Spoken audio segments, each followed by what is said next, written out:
Do patients really prefer dentists to do their cleanings? This is how far we've fallen in the current hygiene crisis. Dentists are not only doing their own cleanings, but they're also hopping on Facebook to ask if patients actually like it when the dentist cleans their teeth. Here's an actual post I saw. It goes like this. Patients don't understand the hygiene shortage. They probably never will.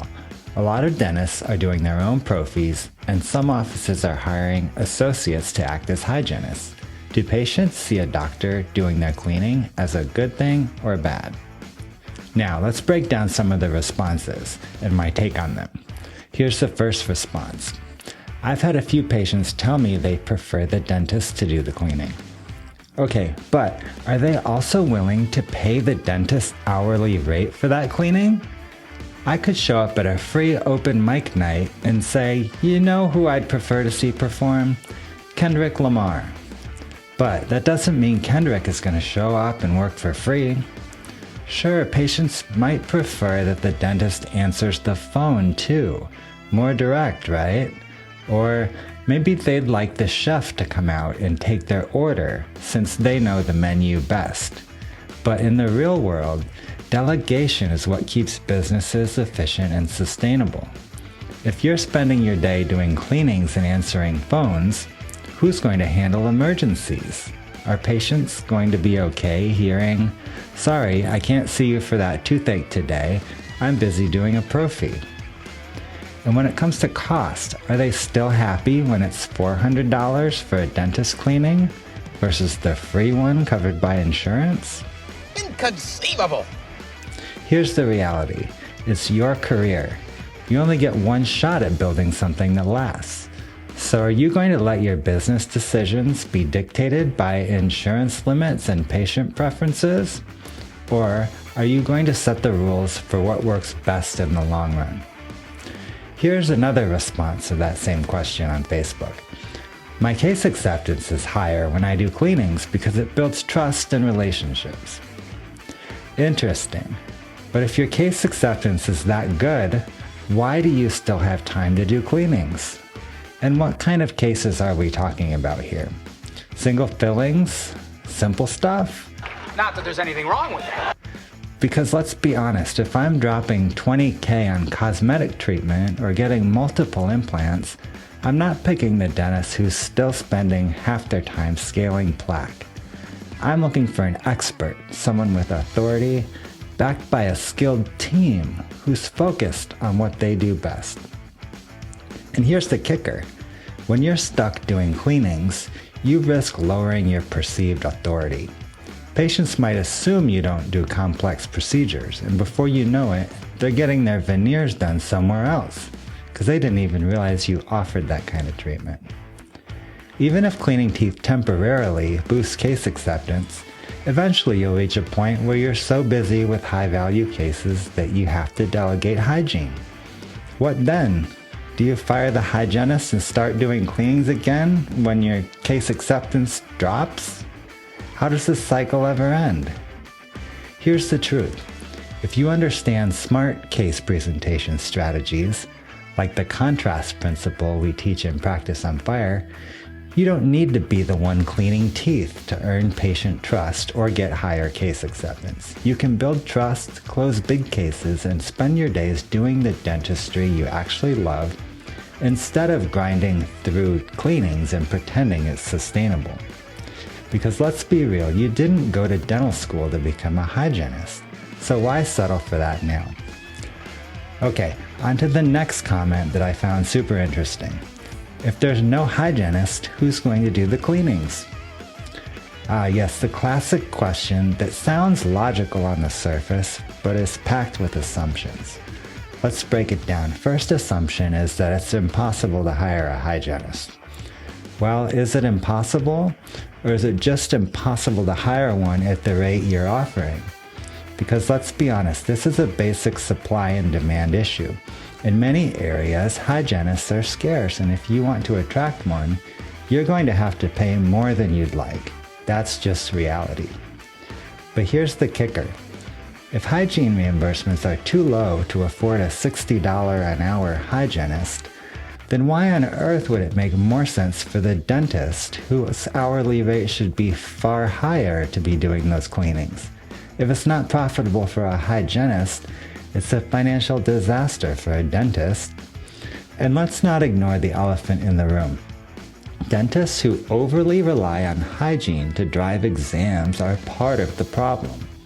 When your whole business hinges on hygiene volume, you're stuck in a cycle that's becoming less and less sustainable, and you're also contributing to the demand side of the problem by being willing to run hygiene as a loss leader.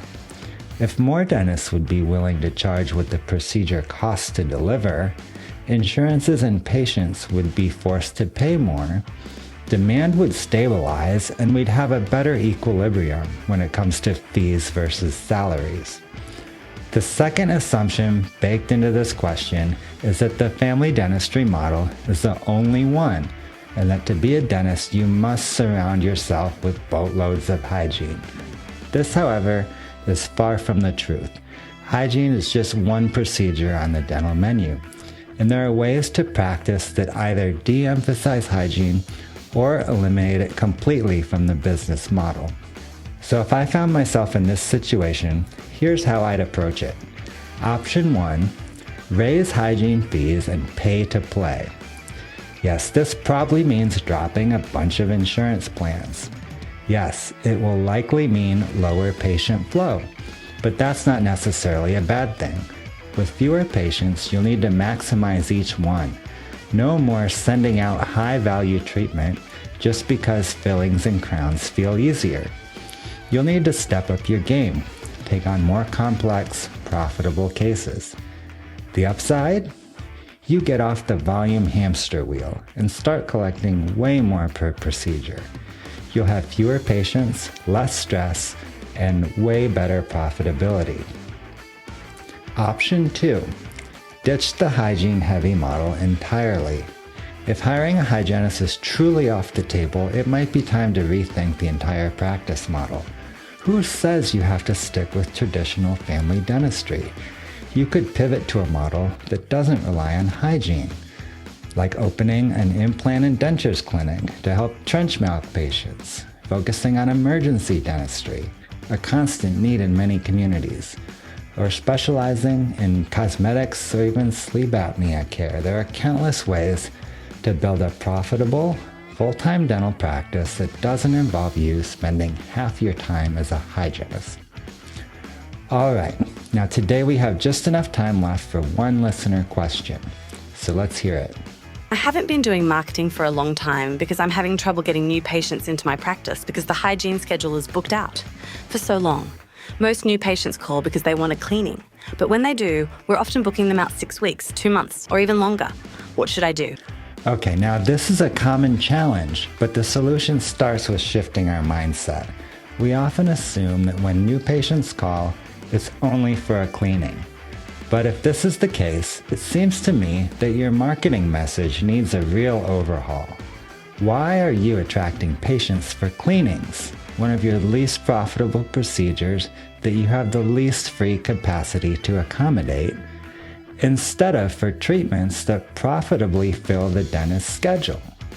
Patients reach out for all kinds of reasons. They may have a broken tooth causing discomfort. They're embarrassed about missing teeth and feel self-conscious when they smile. They might have staining or discoloration that's making them feel less confident, especially when family members start noticing. And guess what? These are the patients we really want to prioritize, those with real dental concerns who are seeking solutions. Cleanings, while important, are not the most profitable or urgent services we offer. The current broken system. Right now, many offices are unintentionally running new patients through the hygiene assembly line. The patient calls, the front desk checks the hygiene schedule, and if there's no opening for 2 months, they tell the patient to wait. And let's say the patient does wait and finally comes in. What happens? They're greeted with paperwork, x-rays, probing, and maybe some discomfort. The hygienist focuses on the cleaning, but the patient's bigger concerns like pain, broken teeth, or appearance aren't addressed properly. Then the dentist swings by halfway through another procedure and has maybe 3 minutes for a rushed periodic exam. No real connection, no time to understand the patient's needs, no proper anchoring of the treatment plan. And by the time the patient reaches the front desk for financials, they're confused, disconnected, and unsure about moving forward. This approach is inefficient, ineffective, and worst of all, leaves patients feeling unheard and underserved. How do we fix this? It starts with the mindset shift. Stop thinking of your practice as a teeth cleaning center. Instead, think of it as a place that solves dental problems. Because that's what we truly do. Restore smiles, fix teeth, and improve lives. The new approach, the doctor side intake. Here's the strategy I recommend.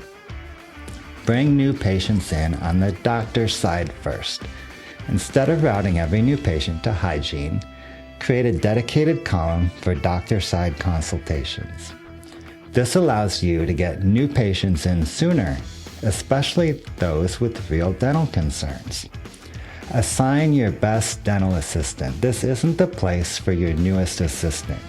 You need your best, most experienced assistant managing this process, someone who knows how to build rapport, ask the right questions, and gather the right records. What this visit looks like. The assistant conducts an initial consultation asking, "What's your main concern today?"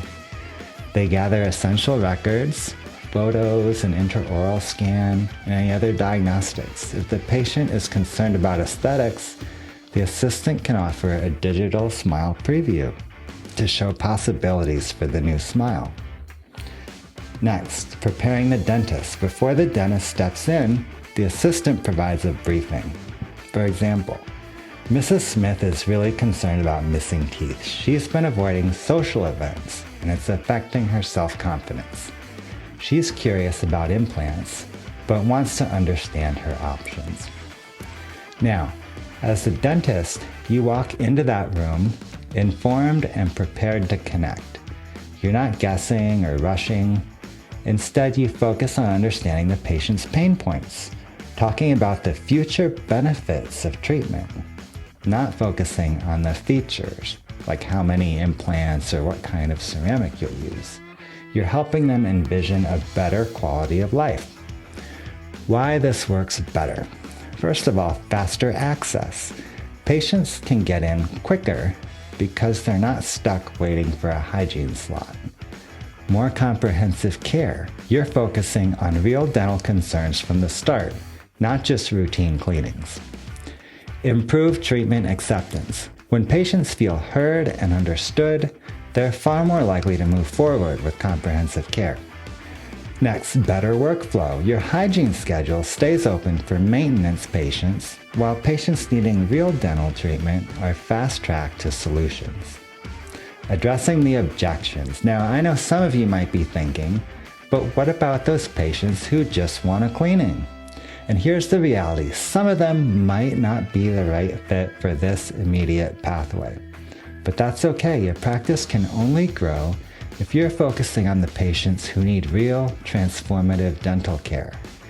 And honestly, do you really want to fill your hygiene schedule with patients who have zero interest in fixing any dental problems? That's how practices get clogged. That's how growth stagnates. And that's how marketing becomes a dead end. I've even heard some dentists say, "I had to stop marketing because my hygiene schedule was too full." To me, that's backward thinking. Why shut off the pipeline of patients who actually need your services? Instead, shift the focus. Market for patients who have dental problems, who need solutions, who are ready to say yes to improving their health and their confidence. Let your marketing and your intake system focus on that. This small change can completely reshape the way your practice handles new patients. It means faster access, deeper connections, and better treatment acceptance. It also means you're focusing your time and resources on the patients who need and value your expertise the most. So what do you think? Could this shift help your practice break through that hygiene bottleneck? I'd love to hear from you. Send me your thoughts, questions, or experiences. And if you found this episode helpful, share it with a fellow dentist who might be struggling with the same issue. Thanks for listening to Escape Hygiene Hell. I'm your host, Dr. Graham Dursley. Until next time, keep building better systems and keep creating better experiences for your patients. This episode is brought to you by Practice on Fire, a platform dedicated to helping dentists like you conquer your most frustrating career challenges to unlock the path to a thriving practice. Here's the deal. We're all about sharing tons of actionable content for free. We want you to walk away with strategies that make a real difference in your career. But if you're ready to go deeper, to truly transform your practice and life, then our premium platform is your next step. What's inside? At Practice on Fire, we dive into the essential and often overlooked pillars of a successful dental career: business systems, build efficiency that frees you up to focus on what matters; marketing, attract the right patients, the ones who need and value your care; case acceptance, master the art of helping patients say yes with confidence. We've got hours of pre-recorded courses, but here's the game changer: an active community that guides you step by step through implementation. No more spinning your wheels in frustration. Think about it. Many dentists invest over 7 figures in their careers between student loans and practice ownership, but they've never invested in the critical skills that make the difference between struggle and success. Visit practiceonfire.com for free downloads, implementation guides, and details about how to take your career and practice to the next level. Want to take the hot seat? Think your practice could use a makeover? Apply to be a guest on our podcast. We'll give you an honest, no-holds-barred evaluation of your practice. Expect raw feedback, a breakdown of your numbers, and a tailored plan to tackle your bottlenecks. Vulnerability is required. Transformation guaranteed. Apply using the link in the show notes. All right, team, your transformation starts here. Let's light this fire.